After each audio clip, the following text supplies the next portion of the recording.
Hello everyone, आज हम discuss करेंगे अबाउट नेचर ऑफ एसएचएम। इससे प्रीवियस वीडियो में मैंने एसएचएम का बेसिक पढ़ाया था कि एसएचएम तुम्हारा होता क्या है, उसका फॉर्मूला क्या होता है, उसके केसेस क्या होते हैं। अब हम उसके नेचर के बारे में डिस्कस करते हैं ना। सो नेचर ऑफ एसएचएम, तो ये देखो तुम्हारा क्या है, एक कोई पॉइंट है ओ, ये तुम्हारी स्ट्रेट लाइन है ए और ए डैश, ठीक है।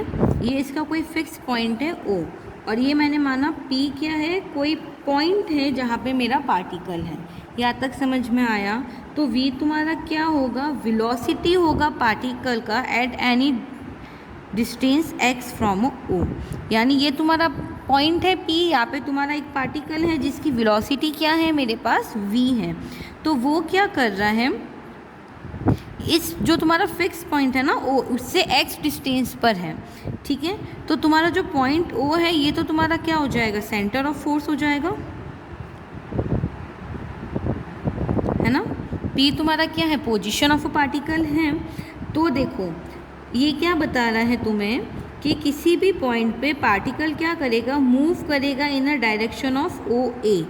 पार्टिकल क्या मूव करेगा, in a direction of O ए, जब v तुम्हारा क्या होगा, पॉजिटिव होगा। यानी for positive value of v,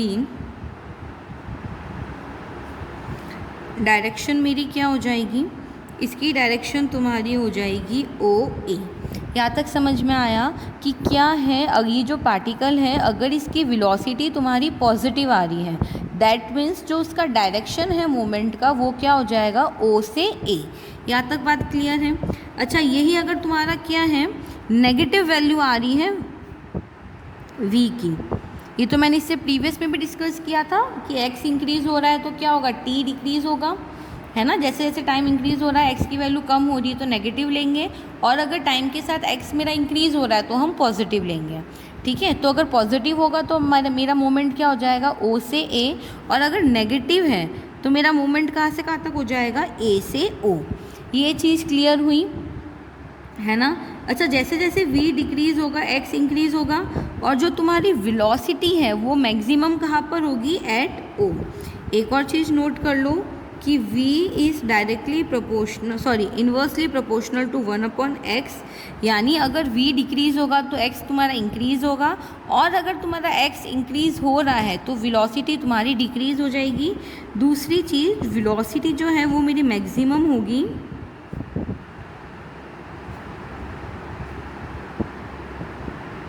eight ओ।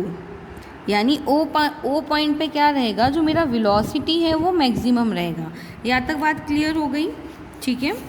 तो मैंने माना ओ पॉइंट पे मेरा क्या है, वेलोसिटी है v, कैपिटल V तुम्हारा क्या है, वेलोसिटी है at a maximum point O. तो इसकी वैल्यू तुम्हारी क्या हो जाती है, √μ a। क्यों, क्योंकि इस पॉइंट पे तुम्हारा क्या हो जाता है, x = 0 हो जाता है। जो तुम्हारी वेलोसिटी है वो कैपिटल वेलोसिटी ले लूँ मैं, तो जो वेलोसिटी वाला मेरा फॉर्मूला था ना, v² = μ और ब्रैकेट में a² - x², तो v तुम्हारा क्या हो जाएगा, √μ और a, क्योंकि x की वैल्यू तुम्हारी मैक्सिमम पॉइंट ओ पॉइंट पे जहाँ पे वेलोसिटी मैक्सिमम है वो मेरा क्या हो जाएगा, 0।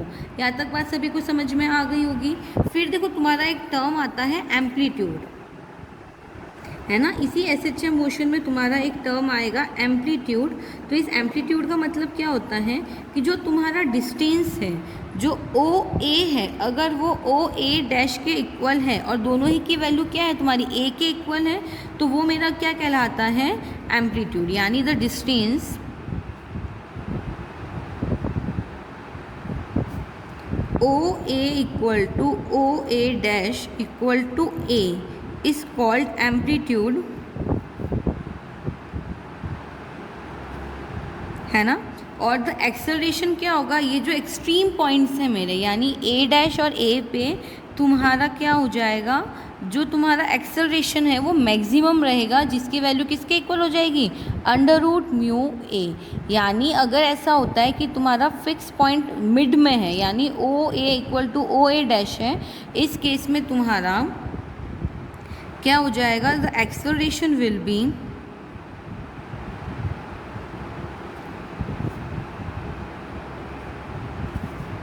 मैक्सिमम एट एक्सट्रीम पॉइंट, है ना, ए और ए डैश, यानी ए और ए डैश पे तुम्हारा क्या है, एक्सेलरेशन मैक्सिमम है which is equal to under root mu A. तो ये चीज़ समझ में आ गई होगी। अब हम पढ़ते हैं about a period of S H M, यानी उसका टाइम ड्यूरेशन क्या रहता है एस एच एम का, period of S H M. तो देखो पीरियड क्या है कि वो फिक्स इंटरवल जिसके बाद पार्टिकल क्या कर रहा है, वापस सेम पोजीशन ऑक्यूपाई कर रहा है, ठीक है, जो मूव कर रहा है in a same direction with the same velocity, तो उसको हम क्या बोलते हैं, पीरियड ऑफ अ मोशन। और ऐसे मोशन को हम क्या बोलते हैं, पीरियोडिक मोशन। जैसे तुम्हारा ये एक स्ट्रेट लाइन है, ये तुम्हारा पार्टिकल है ओ, तो ये क्या कर रहा है, ए पे ट्रैवल कर रहा है, वापस यहाँ तक आ रहा है ना, यानी क्या है, एक फिक्स इंटरवल के बाद पार्टिकल क्या कर रहा है, वापस अपनी सेम पोजीशन ऑक्यूपाई कर रहा है ना। तो इस टाइप के मोशन को हम क्या बोलते हैं, पीरियोडिक मोशन। डेफिनेशन लिख लेते हैं इसकी कि the fix interval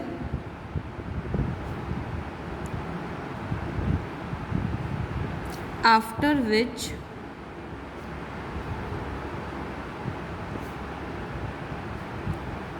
the particle occupy the same position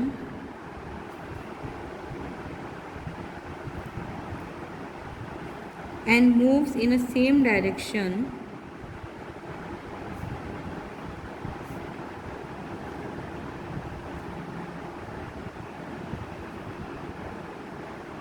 with same velocity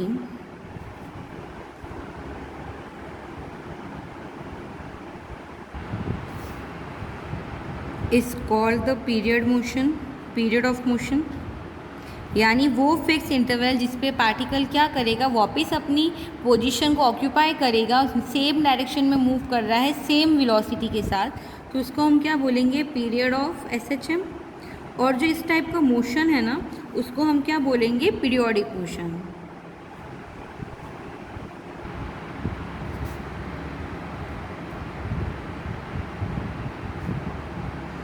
यहाँ तक बात क्लियर हुई। तो देखो हमने क्या माना कि जो डिस्टेंस है फोर्स ऑफ पार्टिकल का from centre of a force किसी भी टाइम का, तो उसको हम कैसे देते हैं, ये मैंने केस बताया था तुम्हें, सेकंड वाला केस था तुम्हारा कि ये तुम्हारा क्या है, फिक्स पॉइंट है, यहाँ से तुम्हारा क्या है, पार्टिकल का डिस्टेंस क्या हो जाएगा किसी भी टाइम t के लिए, x equal to a sine under root mu t, ठीक है, यही होगा। और distance of a particle from a fix point at any time t। अच्छा देखो हम साइन म्यू टी को क्या लिख सकते हैं, 2n pi plus mu T भी लिख सकते हैं। तो ये तुम्हारा क्या हो जाएगा, sine 2n pi plus under root mu t. यहाँ तक बात क्लियर हुई।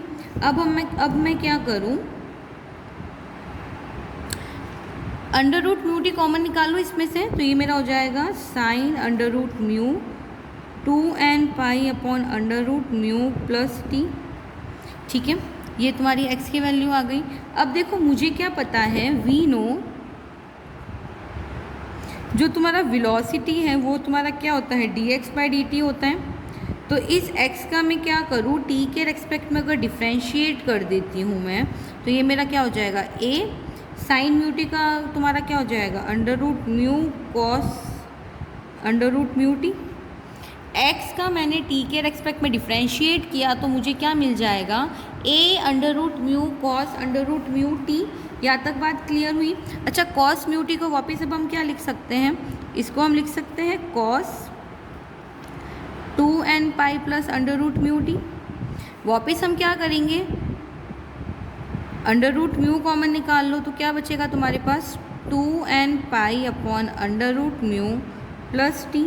ये चीज़ समझ में आई, ये तुम्हारी v हो गया, ये तुम्हारा x हो गया। अब हम क्या देख रहे हैं कि जो पोजीशन और वेलोसिटी है उसका मैग्नीट्यूड और डायरेक्शन में इंटरवल क्या आ रहा है, 2 pi by under root mu second आ रहा है। यानी जो तुम्हारा डिस्टेंस था और जो तुम्हारा वेलोसिटी था, इसमें तुम्हारा क्या है, जो इंटरवल है 2π/√μ, ये दोनों ही सेम है ना। देखो 2π/√μ इसमें भी है और इसमें भी, यानी दोनों में ये वाला जो तुम्हारा इंटरवल है ये सेम है, यानी जो पीरियड ऑफ मोशन होगा उसको हम कैसे देंगे, hence the period of motion t is given bye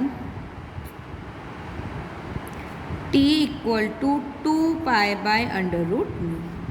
clear है। यानी अगर मुझे कोई भी पार्टिकल अगर SHM कर रहा है और उसका मुझे मोशन निकालना है एट अ टाइम t, तो उसका मेरे पास फॉर्मूला क्या हो जाएगा, t = 2π/√μ। यहाँ तक बात क्लियर हो गई। यानी जो मोशन ऑफ पार्टिकल है वो क्या है, मेरा एम्पलीट्यूड पे डिपेंड नहीं कर रहा है। ये चीज़ समझ में आ गई। इस वाले रिलेशन से हमें क्या डिराइव हुआ कि द पीरियड ऑफ मोशन है, यानी जो पीरियड ऑफ मोशन है is independent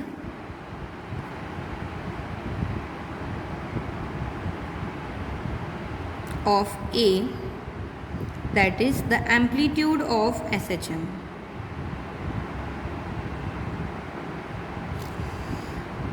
यहाँ तक बात क्लियर हुई, ठीक है। ये हमारा क्या था, पीरियड ऑफ मोशन, उसका फॉर्मूला निकाल दिया और फॉर्मूले से मुझे एक चीज़ पता चल गई कि जो पीरियड ऑफ मोशन है वो मेरा क्या होता है, एम्पलीट्यूड ऑफ SHM पे डिपेंड नहीं करता है, वो उससे इंडिपेंडेंट है। वो सिर्फ किस पे डिपेंड करेगा, म्यू पर, यानी जो तुम्हारी कांस्टेंट है उस पर डिपेंड करेगा। यहाँ तक बात समझ में आ गई।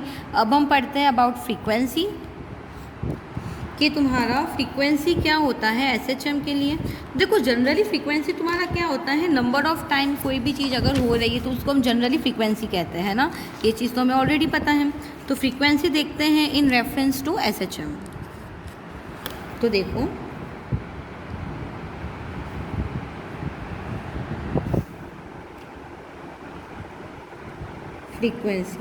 फ्रीक्वेंसी तुम्हारा क्या होता है कि the number of complete oscillation in 1 second, यानी 1 सेकेंड में वो पार्टिकल कितने कंप्लीट ऑक्सीलेशन ले रहा है, उतने नंबर को हम क्या बोलेंगे, उसकी फ्रीक्वेंसी बोलेंगे। ये चीज़ क्लियर हो गई है ना। यानी the number of oscillation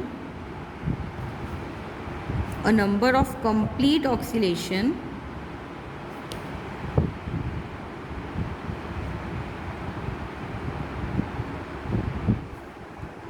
in 1 second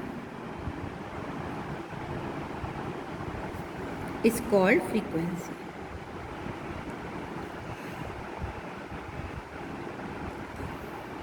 ठीक है। यानी अगर n क्या है, तुम्हारी फ्रीक्वेंसी है, यानी मैंने क्या माना, n is the frequency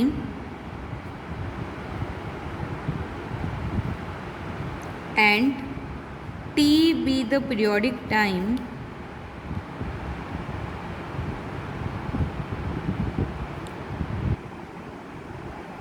n क्या है, नंबर ऑफ फ्रीक्वेंसी, यानी नंबर ऑफ टाइम्स कोई भी पार्टिकल क्या कर रहा है, कंप्लीट ऑक्सीलेशन ले रहा है इन 1 second.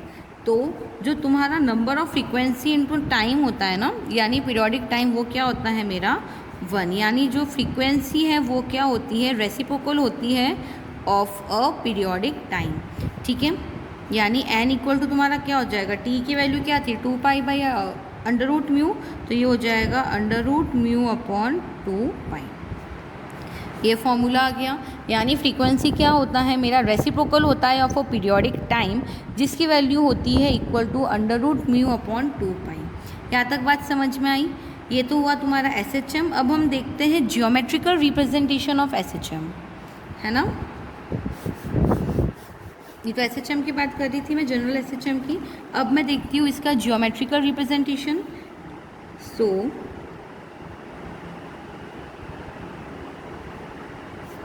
Geometrical representation of SHM,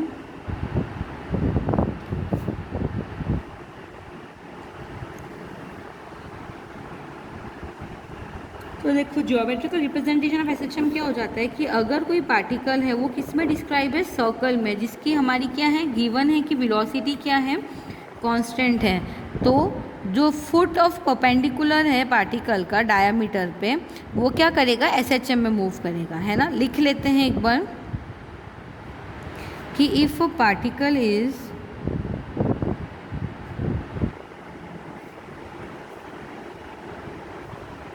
describe a circle with a constant angular velocity। देखो एंगुलर वेलोसिटी को हम किससे रिप्रेजेंट करते हैं, ये तो हमें याद ही है, ओमेगा से करते हैं हम लोग, है ना।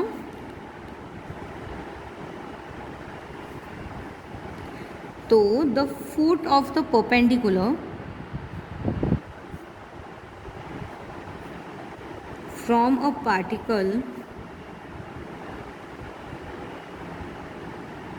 On a diameter moves in SHM। ये चीज़ क्लियर हुई।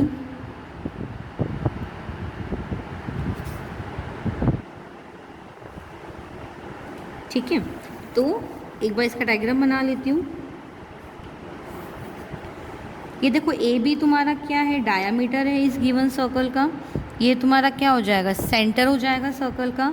ये तुम्हारा क्या है, पी। तो P क्या है, कोई पॉइंट है जो मूव कर रहा है अलोंग अ सर्कमफेरेंस। ये तुम्हारा क्या है, सर्कमफेरेंस है सर्कल का। तो P क्या है, पॉइंट है जो मूव कर रहा है along a circumference of a circle with a uniform speed. क्योंकि मुझे गिवन है कि जो इसकी वेलोसिटी है वो क्या है, मेरी कांस्टेंट है। ठीक है, तो O तुम्हारा क्या है, सेंटर ऑफ सर्कल है। तो P क्या करेगा, डिस्क्राइब करेगा equal arc in a equal time. तो मैंने माना कि POA ये तुम्हारा क्या है, ये एंगल थीटा बन रहा है। तो POA क्या कर रहा है, जो इसका रेट है वो क्या हो जाएगा, ओमेगा हो जाएगा। फिर यहाँ से P से मैंने क्या किया, एक परपेंडिकुलर ड्रॉ किया इस डायामीटर पे। ये जो मेरा पॉइंट था P, यहाँ से मैंने क्या किया, एक परपेंडिकुलर ड्रॉ किया ऑन अ डायामीटर AB। तो ये परपेंडिकुलर हो गया M, यानी M क्या है, फुट ऑफ परपेंडिकुलर है which is drawn from a point A on a diameter AOB। ठीक है, फिर मैंने क्या माना कि जो पार्टिकल है वो क्या कर रहा है, रीच कर रहा है after a time T starting from a point A। यानी पार्टिकल मेरा पॉइंट A पे था। ठीक है, फिर T टाइम बाद क्या हुआ, वो P तक पहुंचा। ठीक है, तो मेरा AOP जो है वो तो क्या हो जाएगा, ओमेगा T। क्यों, क्योंकि मैंने माना था कि जो रेट ऑफ डिस्क्राइबिंग है POA की वो मेरी क्या है, ओमेगा है। तो ये हो जाएगा A ओमेगा स्क्वायर। ठीक है, यहाँ तक बात समझ में आ गई। अब मैं क्या करूँ, मान लो लेट OM इक्वल टू क्या है, तुम्हारा x है, यानी ये जो डिस्टेंस है ये तुम्हारी क्या है, x है। ठीक है, और OP इक्वल टू क्या हो जाएगा तुम्हारे पास, A। OP तुम्हारा क्या है, A। तो फ्रॉम अ राइट एंगल, देखो ये राइट एंगल बन रहा है, क्यों, क्योंकि मैंने परपेंडिकुलर डाला, और परपेंडिकुलर तो 90 डिग्री पे ही आएगा। ठीक है, so from the right angle triangle OMP एक राइट एंगल ट्राइंगल है। तो x इक्वल टू क्या हो जाएगा मेरे पास, A cos ओमेगा T। इसको ले लो इक्वेशन नंबर 1। इसका मैं एक बार T के रेस्पेक्ट में डिफ्रेंशिएट कर दूँ तो ये मेरा हो जाएगा माइनस A ओमेगा कॉस का हो जाएगा साइन ओमेगा T। इसको ले लो इक्वेशन नंबर 2। इसका अगर मैं डबल डिफ्रेंशिएशन करती हूँ एक्सेलरेशन निकालने के लिए, तो ये हो जाएगा del square x upon dt square equal to minus A omega square cos sine T। अच्छा देखो, A कॉस T तुम्हारा क्या है, x की वैल्यू है, तो इसको मैं क्या लिख सकती हूँ, माइनस x ओमेगा स्क्वायर, क्योंकि तुम्हारी A कॉस ओमेगा T की वैल्यू तो x है। यहाँ तक बात समझ में आ गई। इसको ले लो इक्वेशन नंबर 3, है ना। यानी जो वेलोसिटी है ये तुम्हारा क्या है, वेलोसिटी हो जाएगी SHM के लिए, अगर मैं बात करूँ इन अ सर्कल। और ये तुम्हारा क्या हो जाएगा, एक्सेलरेशन हो जाएगा। भाई तुम्हारा v क्या होता है, dx अपॉन dt होता है, और dx बाई dt का वापस t के रेस्पेक्ट में डिफ्रेंशिएट करोगे तो ये तुम्हारा आ जाएगा एक्सेलरेशन। ये चीज़ क्लियर हो गई। अच्छा, अब इसका मुझे क्या निकालना है, पीरियोडिक टाइम निकालना है। तुमने देखो वेलोसिटी निकाल ली, एक्सेलरेशन निकाल लिया, अब मैं क्या निकाल लूँ, पीरियोडिक टाइम निकाल लूँ।